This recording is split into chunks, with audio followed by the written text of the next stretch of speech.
زانو کشان چشاش نمیدید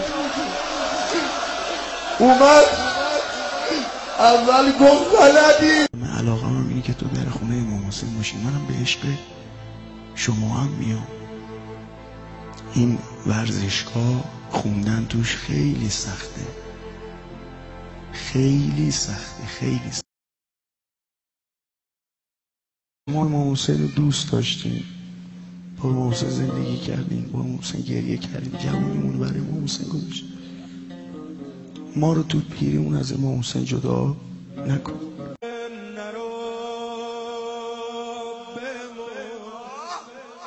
دلیل اجراهم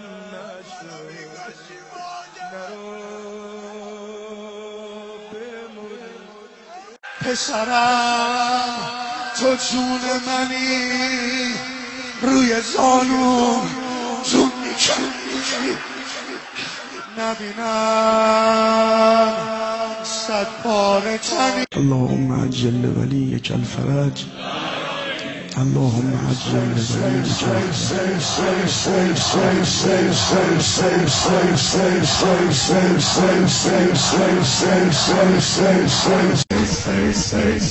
خارجی گفته به اون قایه سازی کردن نوای نبوی دست درازی کردن.